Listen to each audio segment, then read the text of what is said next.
Hi ಎಲ್ಲರಿಗೂ ನಮಸ್ಕಾರ. ನಾನು ನಿಮ್ಮ ಚೈತ್ರ ಬ್ಲಾಗ್ಸ್ ಮುರುಡೇಶ್ವರ. ಎಲ್ಲರೂ ಹೇಗಿದ್ದೀರಾ? ಎಲ್ಲರೂ ಚೆನ್ನಾಗಿದ್ದೀರಾ ಅಂತ ಭಾವಿಸ್ತೀನಿ. ಇವತ್ತು ಈವ್ನಿಂಗ್ಗೆ ಸ್ನ್ಯಾಕ್ಸ್ ಏನೆಲ್ಲ ಮಾಡ್ಬೋದು ಅನ್ನೋದನ್ನು ಯೋಚನೆ ಮಾಡ್ತಿರ್ತೀರಾ. ಏನಾದ್ರು ಹೊಸದಾಗಿ ಮಾಡಬೇಕು ಅನ್ನೋರು ಅಂದರೆ ಅದನ್ನೇ ಮಾಡೋದು, ಬೇರೆ ಏನು ಹೊಸದಂತ ಇಲ್ಲ, ಎಲ್ಲರಿಗೂ ಗೊತ್ತಿರೋಂಥದ್ದೇ. ತಮ್ಲೈನಲ್ಲಿ ನೋಡಿರೋ ಹಾಗೆ ಸಮೋಸನ ಹೇಗೆ ಮನೆಯಲ್ಲೇ ಹೆಲ್ದಿಯಾಗಿ ತಯಾರಿಸೋದು ಅಂತ ತಿಳಿಸ್ಕೊಟ್ಟಿದ್ದೀನಿ. ಮೊದಲಿಗೆ ಎಣ್ಣೆ ಹಾಕಿ ಬಾಣಲಿಗೆ ಸಾಸಿವೆ ಮತ್ತು ಜೀರಿಗೆನ ಹಾಕ್ಕೊಂಡಿದ್ದೀನಿ. ನೋಡ್ತಾ ಇರ್ಬೋದಲ್ವ ನೀವು ವಿಡಿಯೋದಲ್ಲಿ. ಸಣ್ಣದಾಗಿ ಹೆಚ್ಚಿಟ್ಕೊಂತ ಈರುಳ್ಳಿನ ಹಾಕ್ಕೊಂಡಿದ್ದೀನಿ. ಇವಾಗ ಚೆನ್ನಾಗಿ ಕೆಂಪಾಗೋ ತನಕ ಹುರ್ಕೊಳ್ಳೋಣ. ಸ್ವಲ್ಪ ಉಪ್ಪನ್ನು ಸೇರಿಸ್ಕೊತಾ ಇದ್ದೀನಿ, ಬೇಗ ಕೆಂಪಾಗಲಿ ಅಂತ ಹೇಳಿ, ಅದಕ್ಕೋಸ್ಕರ ಮಾತ್ರ. ನೀವು ಕೂಡ ಇದೇ ರೀತಿ ಮನೇಲಿ ಹೆಲ್ದಿಯಾಗಿ ತಯಾರಿಸ್ಕೊಳ್ಳಿ, ತುಂಬಾ ಚೆನ್ನಾಗಿ ಬರುತ್ತೆ. ಮಕ್ಕಳಿಗೂ ನಿಮಗೆ ಹೆಲ್ದಿಯಾಗಿ ಆರೋಗ್ಯವಾಗಿ ಮನೆಯಲ್ಲೇ ಹೊಟ್ಟೆ ತುಂಬ ತಿನ್ಬೋದು. ಸೊ ನಾನು ಹೂಕೋಸು ಮತ್ತು ಕ್ಯಾರೆಟ್ನ ಹೆಚ್ಚಿಟ್ಕೊಂಡಿದ್ದೀನಿ, ಓಕೆನಾ, ಸಣ್ಣದಾಗಿ. ಸೊ ಅದನ್ನು ತೋರಿಸ್ತಾ ಇದ್ದೀನಿ. ಸೊ ಇದು ಕೂಡ ಕೆಂಪಾಯಿತು. ಇವಾಗ ಹೆಚ್ಚಿಟ್ಕೊಂಡಿರೋ ಸಣ್ಣದಾಗಿ ಒಂದು ಟೊಮೆಟೊನ ಆ್ಯಡ್ ಮಾಡ್ಕೊತಿದ್ದೀನಿ.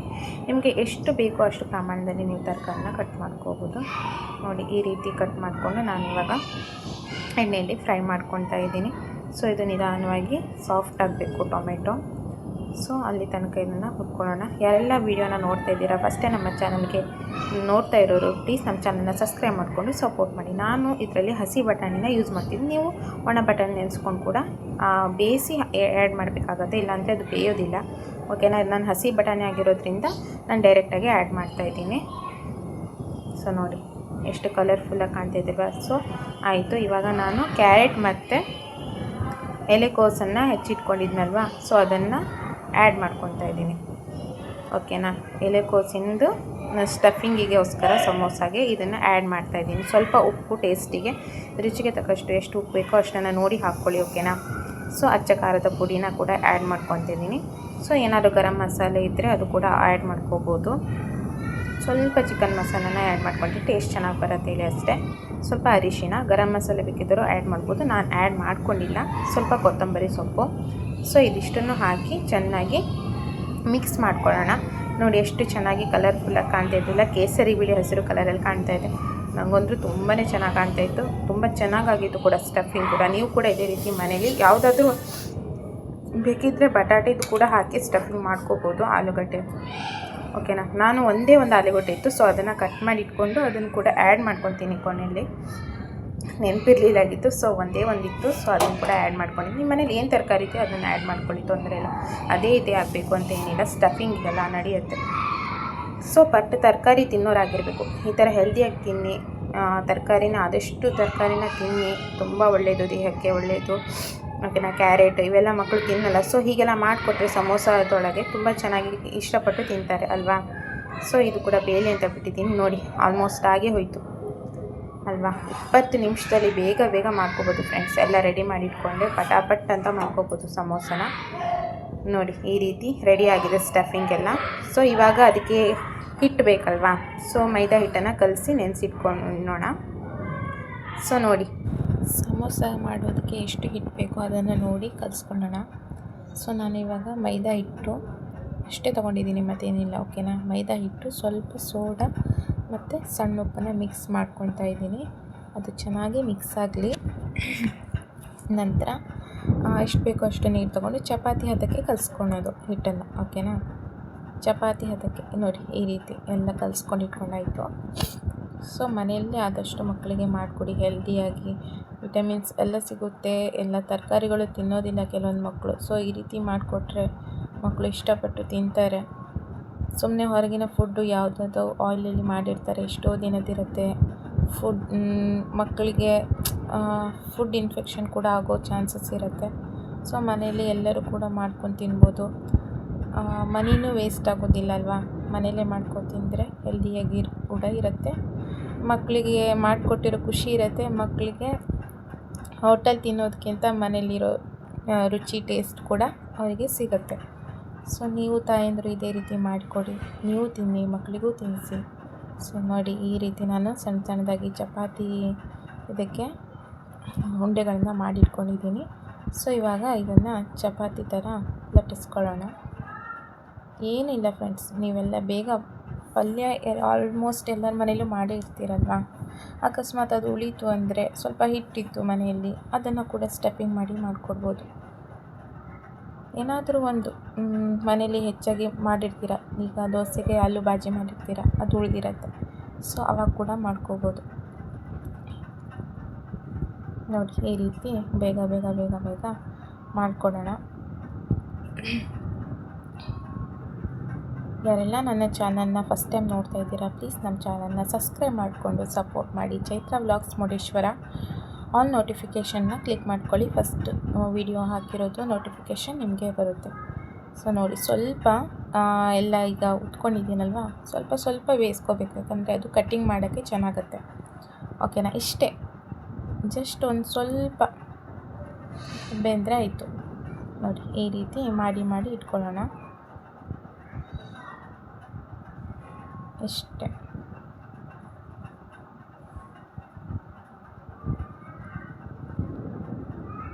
ನೀವು ಬಿಸ್ನೆಸ್ ಕೂಡ ಮಾಡ್ಕೋಬೋದು ಫ್ರೆಂಡ್ಸ್ ಅಲ್ವಾ. ಮನೇಲಿರೋರು ಈ ರೀತಿ ಸಂಜೆ ಈವ್ನಿಂಗ್ ಟೈಮಲ್ಲಿ ಮಾಡಿಕೊಟ್ರೆ ಯಾರಾದರೂ ಸೇಲ್ ಮಾಡೋರಿದ್ರು ಕೂಡ ಮಾಡ್ತಾರೆ. ಈಗ ಟೀ ಎಲ್ಲ ಮಾರಕ್ಕೆ ಹೋಗ್ತಾರೆ ನೋಡಿ, ಅಂಥವ್ರಿಗೆ ಕೊಡ್ಬೋದು. ಗೊತ್ತಾಯ್ತಾ ನಿಮಗೆ? ಐಡಿಯಾ ತುಂಬ ಇದ್ದಾವೆ, ಬಟ್ ಮಾಡೋ ಆತ್ಮವಿಶ್ವಾಸ ಆಗಲಿ, ಒಂದು ಮಾಡಲಿಕ್ಕೆ ಅವರಿಗೆ ಆಗಬೇಕು. ನಾನು ಮಾಡ್ತೀನಿ, ನಿನ್ನ ಕೈಯಲ್ಲಿ ಆಗುತ್ತೆ ಅನ್ನೋದೊಂದು ದೃಢ ಸಂಕಲ್ಪ ಇದ್ದರೆ ಏನು ಕೂಡ ಮಾಡ್ಬೋದು. ಹೆಣ್ಮಕ್ಳೇ ಆಗಲಿ ಗಂಡು ಮಕ್ಕಳೇ ಆಗಲಿ ಅಲ್ವಾ. ನೋಡಿ ಇವಾಗ ಯಾವ ಅಳತೆಗೆ ಬೇಕೋ ಆ ಅಳತೆಗೆ ಕಟ್ ಮಾಡಿ ಇಟ್ಕೊತೀನಿ. ನೋಡಿ ಈ ರೀತಿ ನಾನು ಚಾಕುದಲ್ಲಿ ಕಟ್ ಮಾಡ್ಕೊತೀನಿ. 2 ಲೇಯರ್ ಆಗಿ 2 ಚಪಾತಿಗಳನ್ನು ಇಟ್ಕೊಂಡು ಕಟ್ ಮಾಡ್ಕೊಂಡಿದ್ದೀನಿ. ಸೊ ಇವಾಗ 4 ಮಾಡ್ಬೋದು. ನೋಡಿ 2 ಅಂದರೆ 4 ಮಾಡ್ಬೋದು. 4 ಸಮೋಸಗಳು ಆಗುತ್ತೆ. ಸೊ ಹೀಗೆ ಕಟ್ ಮಾಡ್ಕೊಂಡು ತುದಿ ಲೇಯರ್ ಕೂಡ ಕಟ್ ಮಾಡ್ಕೊಳ್ಳೋಣ, ಇಲ್ಲಾಂದರೆ ಅದು ಶೇಪ್ ಬರೋದಿಲ್ಲ. ಸೊ ಹಾಗಾಗಿ ಈ ರೀತಿ ಎಲ್ಲ ಕಟ್ ಮಾಡಿ ಇಟ್ಕೊಳ್ಳೋಂಥದ್ದು. ಇಷ್ಟು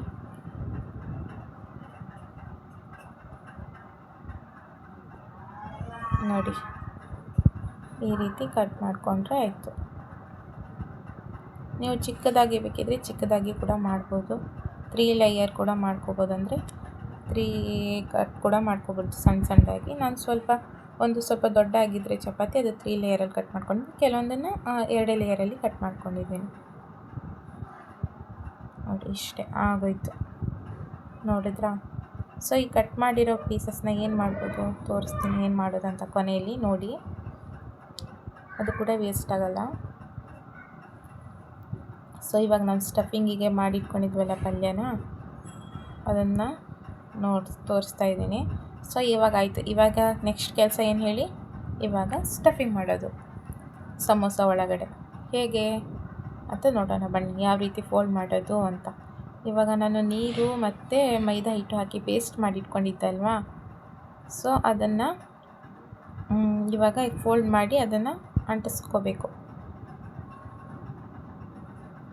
ನೋಡಿ ಈ ರೀತಿ ಅಂಟಿಸ್ಕೊಂಡು ಒಂದು ಲೇಯರ್ನ ಮಡಚಿ ತ್ರಿಕೋನ ಆಕಾರದಲ್ಲಿ ಫೋಲ್ಡ್ ಮಾಡ್ಕೋಬೇಕು. ಸ್ವಲ್ಪ ಗಟ್ಟಿ ಮಾಡ್ಕೊಳ್ಳಿ ಪೇಸ್ಟ್, ಓಕೆನಾ? ತುಂಬ ತೆಳು ಮಾಡ್ಕೋಬೇಡಿ, ಇಲ್ಲಾಂದರೆ ಅದು ಅಂಟೋದಿಲ್ಲ. ಸೊ ಹೀಗೆ ಕಟ್ ಮಾಡಿಕೊಂಡ್ರೆ ಎಕ್ಸ್ಟ್ರಾ ಉಳಿಯುತ್ತೆ, ಓಕೆನಾ? ಅದೇನು ಕಟ್ ಮಾಡ್ಕೊಳಕ್ಕೆ ಹೋಗಬೇಡಿ, ಅದು ಎಕ್ಸ್ಟ್ರಾ ಉಳಿದಿರತ್ತಲ್ವ ಅದನ್ನು ಒಳಗಡೆ ಹಾಕಿ ಹೊರಗಡೆ ಮುಖದಲ್ಲಿ ಬರುತ್ತೆ. ಫುಲ್ ಸ್ಟಫಿಂಗ್ ಮಾಡ್ತೀವಲ್ಲ ಪಲ್ಯನೆಲ್ಲ, ಮಡಚುವಾಗ ಅದನ್ನು ಹೊರಗಡೆ ಪೇಸ್ಟ್ನ ಮತ್ತೆ ಹಾಕಿ ಮಡಚಿಬಿಟ್ರೆ ಆಯಿತು, ನಮ್ಮ ಸಮೋಸ ರೆಡಿ. ನೋಡಿ ಇದೇ ರೀತಿ ಮಾಡೋದು, ಏನೂ ಕಷ್ಟ ಇಲ್ಲ ಫ್ರೆಂಡ್ಸ್. ಮಾಡ್ತೀನಿ ಅಂದರೆ ಎಲ್ಲದೂ ಈಸಿನೇ, ಬಟ್ ಖುಷಿಯಿಂದ ಮಾಡಿದ್ರೆ ಎಲ್ಲನೂ ಚೆನ್ನಾಗೇ ಬರುತ್ತೆ, ಓಕೆನಾ? ಇದು ನಾನು ಏನು ಸಮೋಸ ಮಾಡಿದೋಳಲ್ಲ, ಗೊತ್ತಿಲ್ಲ. ನಾನು ಕೂಡ ಜಸ್ಟ್ ವೀಡಿಯೋದಲ್ಲಿ ಕೂಡ ನೋಡಿದ್ದೀನಿ, ಒಬ್ಬರು ಮಾಡೋದನ್ನ ನೋಡಿ ಕಲ್ತಿರೋದು. ನಾನು ಡೈಲಿ ಮನೇಲಿ ಏನು ಮಾಡೋದಿಲ್ಲ, 2 ಟೈಮ್ ಏನೋ ಮಾಡಿದ್ದೀನಿ ಅಂತ ಅನಿಸುತ್ತೆ. ಅಮ್ಮನ ಮನೇಲಿದ್ದಾಗ ಏನೋ ಒಂದು ಸಲ ಮಾಡಿದೆ ಅನ್ಸೋದು, ಇದು 3 ಟೈಮ್ ಏನೋ ಅಂದ್ಕೊತೀನಿ. ಸೊ ಏನೋ ಮಕ್ಳಿಗೆ ಮಾಡಿಕೊಡ್ಬೇಕು ಮನೇಲಿ, ಏನಾದರೂ ಹೆಲ್ತಿಯಾಗಿ ಮನೇಲಿ ಇರುತ್ತಲ್ವ ತರಕಾರಿಗಳು. ಸೊ ವೇಸ್ಟ್ ಮಾಡೋದಕ್ಕಿಂತ ಮಕ್ಳಿಗೆ ಏನಾದ್ರು ಮಾಡಿಕೊಟ್ರೆ ಸಂಜೆ ಈವ್ನಿಂಗ್ ಸ್ನ್ಯಾಕ್ಸಿಗೆ ಸ್ಕೂಲಿಂದ ಬಂದ ತಕ್ಷಣ ತುಂಬ ಖುಷಿಯಿಂದ ತಿಂತಾರೆ ಅಲ್ವಾ. ಹಾಗಾಗಿ ಈ ರೀತಿ ಏನಾದ್ರು ಐಡಿಯಾ ಮಾಡಿ ಮಾಡಿಕೊಡ್ತೀನಿ. ನೀವು ಕೂಡ ನಿಮ್ಮ ಮನೇಲಿ ನಿಮ್ಮ ಮಕ್ಕಳಿಗೆ ಇದೇ ರೀತಿ ಮಾಡಿಕೊಡಿ, ತುಂಬ ಖುಷಿಯಿಂದ ತಿಂತಾರೆ. ನೋಡಿ ಇದೇ ರೀತಿ ಫೋಲ್ಡ್ ಮಾಡ್ಕೊಳ್ಳಿ, ಪೇಸ್ಟ್ನ ಹಚ್ಚಿ ಮತ್ತೆ ಫೋಲ್ಡ್ ಮಾಡ್ಕೊಳ್ಳಿ. ತ್ರಿಕೋನ ಆಕಾರದಲ್ಲಿ ಕಟ್ ಮಾಡ್ಕೊಳೋದು, ಫೋಲ್ಡ್ ಮಾಡೋದು, ನಂತರ ಈ ರೀತಿ ಸ್ಟಫಿಂಗ್ ಮಾಡೋದು.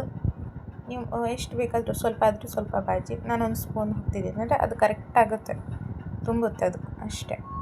ನೋಡಿ ಈ ರೀತಿ ಎಲ್ಲ ಫುಲ್ ಮೂರೂ ಕಡೆ ಪ್ಯಾಚ್ ಮಾಡ್ಕೊಳ್ಳಿ. ಯಾಕಂದರೆ ಓಪನ್ ಆಗಿಬಿಟ್ರೆ ಅದು ಒಳಗಡೆ ಹಾಕಿರ್ತೀವಲ್ವ ಬಾಜಿ ಎಲ್ಲ ಪಲ್ಯ ಹೊರಗೆ ಬಂದುಬಿಡುತ್ತೆ ಎಣ್ಣೆಗೆ ಹಾಕಿದ ತಕ್ಷಣ. ಸೊ ನೋಡಿ ಸರಿಯಾಗಿ ಲಾಸ್ಟ್ ಕೊನೆಯಲ್ಲಿ ಅದು ಹೊರಗಡೆ ಬರ್ದಿರೋ ರೀತಿ ಪ್ಯಾಚ್ ಮಾಡ್ಕೊಳ್ಳಿ ಅಷ್ಟೇ, ಆಯಿತಾ. ನೋಡಿ ಇದೇ ರೀತಿ ಮಾಡ್ಕೊಳೋದು, ಮುಗಿಯಿತು ಇಷ್ಟೇ. ಬೇಗ ಬೇಗ ಆಗಿಬಿಡುತ್ತೆ ನಾವು ಈ ರೀತಿ ಮೊದಲೇ ಮಾಡಿಟ್ಕೊಂಡ್ರೆ, ಪಲ್ಯನ ಎಲ್ಲ ಮಾಡಿಟ್ಕೊಂಡ್ರೆ. ಸೊ ಈ ರೀತಿ ಕಟ್ ಮಾಡಿ ಇಟ್ಕೊಂಡ್ಬಿಟ್ರೆ ಆಯಿತು. ಒಂದು ಸಲ ಮಾಡಿಟ್ಕೊಂಡು ಒಂದೇ ಸಲ ಕರೆದುಕೊಂಡು ತಿನ್ಬೋದು ಬಿಸಿ ಬಿಸಿಯಾಗಿ. ಸೊ ಈಗ ಎಣ್ಣೆನೂ ಕೂಡ ಕಾದಿದೆ. ಇವಾಗ ನಾವು ಮಾಡಿರೋದನ್ನು ಸಮೋಸನ ಕರಿಯೋಣ, ಆಯಿತಾ, ಎಣ್ಣೆಯಲ್ಲಿ. ಇಷ್ಟೇ ನೋಡಿ, ಆಗೋಯ್ತು ಸಮೋಸ ಅಲ್ವಾ. ನೀವು ಕೂಡ ನಿಮ್ಮ ಮನೇಲಿ ಮಾಡಿಕೊಂಡು ಮಕ್ಕಳಿಗೆ, ನಿಮಗೆ, ದೊಡ್ಡವರಿಗೆ ಎಲ್ಲರೂ ತಿನ್ನಿ. Samosa is ready. ಇದೇನು ಹೆಚ್ಚೊತ್ತು ಹಿಡಿಯಲ್ಲ, ಪೂರಿ ಕರೆದಂಗೆ ಕರೆದ್ಬಿಟ್ರೆ ಆಯಿತು ಅಷ್ಟೇ.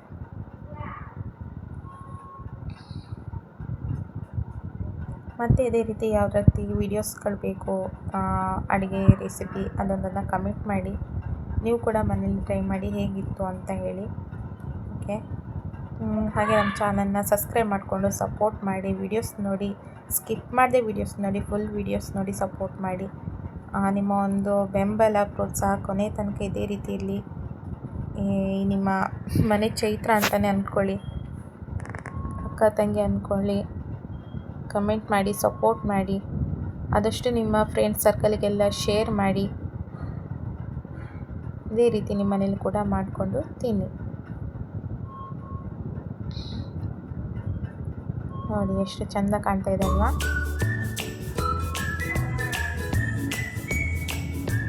ಸೂಪರಾಗಿ ಬಂದಿತ್ತು ಸಮೋಸ ಮಾತ್ರ. ಮಕ್ಕಳು ತುಂಬಾ ಇಷ್ಟಪಟ್ಟು ತಿಂದರು ನಮ್ಮ ಮನೆಯಲ್ಲಿ. ನೋಡಿ ಕೊನೆಯಲ್ಲಿ ಉಳಿದಿತ್ತಲ್ವ, ಅದನ್ನು ಈ ರೀತಿ ಶಂಕರ್ ಪೋಳಿ ಥರ ಕರೆದ್ಬಿಟ್ರೆ ಆಯಿತು.